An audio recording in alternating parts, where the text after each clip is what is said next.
77 to 81. Tonight, partly cloudy with a brief shower or two near the coast. Low 60, while inland 67 on the coast. Tomorrow, more sun than clouds. Again, there can be a shower or two around during the afternoon hours. The high 77 to 81. For Saturday, clouds and some sun with an afternoon shower. High 77 to 81. From the Florida Weather Center, I'm meteorologist Joe Lundberg. All right, thank you. 10 minutes before 11 o'clock. Thank you for tuning in. Nice looking Thursday, isn't it? It's about, what is the temperature? About 66 degrees out there? Not too bad. Wow, right? Nice. Can't complain about that. No. You know, the other day, I'm not making this up. You know, we always say, oh, everybody's got their head down, they're looking at a device, everybody's looking at their phones and their whatever. Yes. I saw a young girl, and when I say young girl, maybe middle school, junior high school age, maybe just a little bit older than elementary school age, and she was walking down the street in my neighborhood, and I have a very non-busy neighborhood when it comes to traffic, so I don't want you to think she was in any kind of harm's way. But she was reading a book as she was walking, and gosh, I haven't seen somebody read a book and walking in a long, long time. Yeah. And I just thought it was just wonderful. And I, give her benefit of the doubt. She was aware enough of her surroundings to know that she wasn't going to step in a manhole or something like that. Yeah. And I remember I was on the Bloodmobile. We were donating blood. And there was a lady in there, and her husband was actually the one donating the blood, and she was sitting with one of her children, and she had one of those Kindles or whatever. Yeah. And they were reading a children's book, which was awesome. I'm a fan of reading because I'm a true believer that reading is the way to learn everything else. Yeah. Once you learn to read, you can learn everything else. But you typically need a teacher to teach you how to learn to read. And then, of course, the reading can be your way of teaching yourself. Pam Allyn is the literacy expert from Scholastic. There's a name, if you're talking about branding, a brand name that is a reliable one when it comes to children's reading material. Scholastic is it. Scholastic's Open a World of Possible New Reading Initiative program is what we're going to talk about. I went to the website. We'll find out. I'll tell you what it is in just a bit. First, let's say hello to Pam Allyn. Good morning, Pam. Hi, thanks for having me on. Oh, you're welcome. Where are you?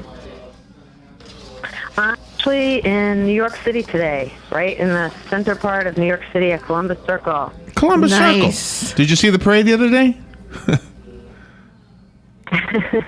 What'd you say, the Times? Yeah. The parade. Did you see the parade?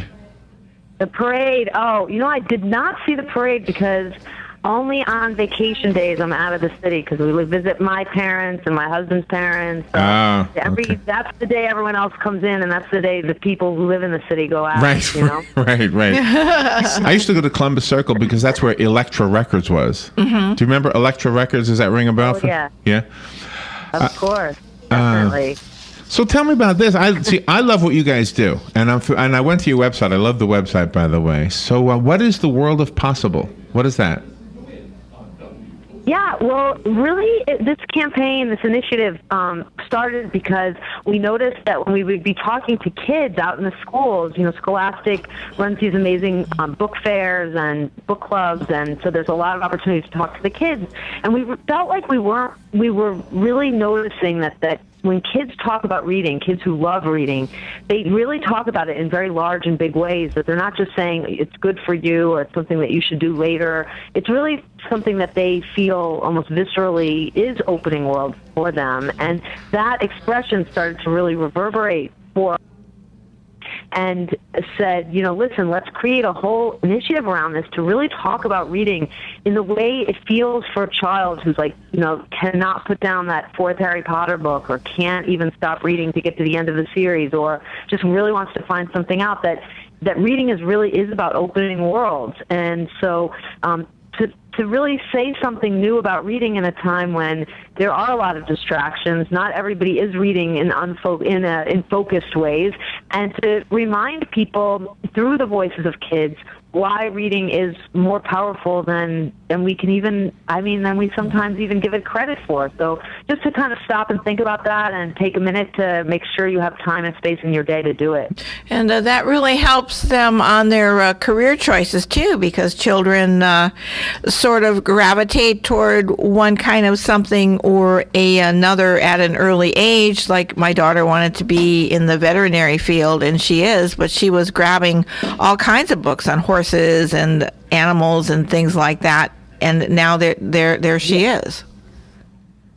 Yeah, no, that's such a good example. I mean, I think that you know, exposing her to those kinds of interests or passions from a very young age, actually later in life, you know, that you sort of can chart your own reading autobiography in a certain way and say, yeah, you know, it started right from there. Like, I can feel that was when I got really turned on or excited by information. And when thinking about even just issues of everything from equity to giving all kids a chance to get access to all those wonderful fields, to start from their very youngest ages to expose them, the way that Scholastic's campaign is really encouraging is to say, yes, if your child loves animals, make sure they're surrounded by a lot of animal books. If your child has questions about science, make sure we have those books available. So that idea of access really matters, and also reading for pleasure. That your daughter didn't start out by saying, you know, I want to go into the veterinary field, but those early seeds of those ideas made her turn that passion into reality. Yeah, that's absolutely true. You know, we as adults, who I would say Robin and I are both pretty good readers, we read a ton because of this radio show. And let me tell you, some books are a task to read. They're not always that fun, and it's like a struggle to read through. So can you imagine a child who's who hasn't yet embraced the love of reading? You have to make sure that child has something that's not a task, that is just a joy to read.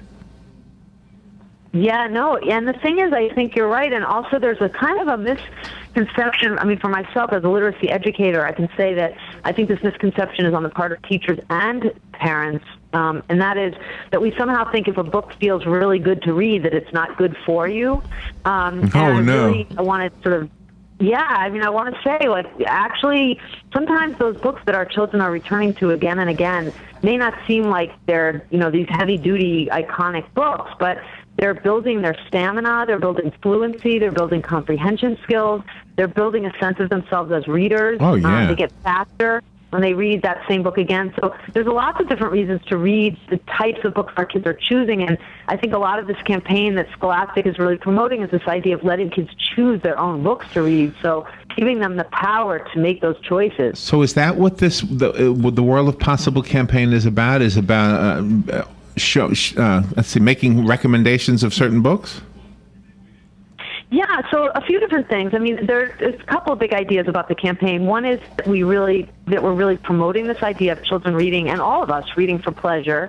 And two, that in order for that to happen, that we give everyone a chance to make their own choices about what they're reading, to really empower children, especially to read books that really matter to them, not because they've been written by, you know, Ernest Hemingway, but because they are really enjoyable and entrancing to read, and both of those things can be true at the same time, of course.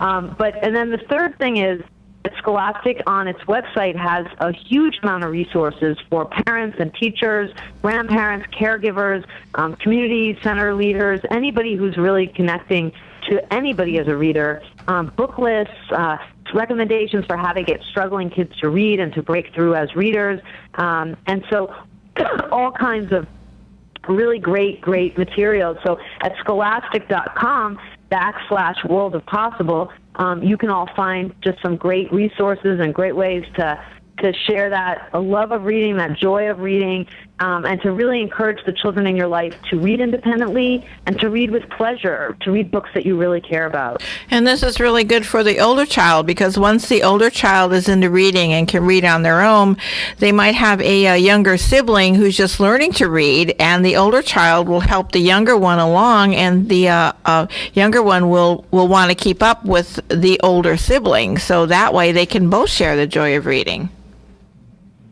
Absolutely, and I think, you know, the thing about family reading is that the truth is we are all at different reading levels, and sometimes I think that's overwhelming for parents to manage that. But one great, you know, strategy is to encourage the whole family to gather around for whole family read-alouds, that even if those books are even below your older kids' reading levels, trust me, if it's a good one, he or she is going to like to hear that book being read aloud. And then for your younger ones to be read to from higher level books, because the older one likes them, even if they can't catch every vocabulary word, just the sheer fact of reading together as a family is a very inspirational thing and something your children will remember for the rest of their lives. By the way, can I interject something here? I just went to your website and you have a book fair link and you can put your zip code.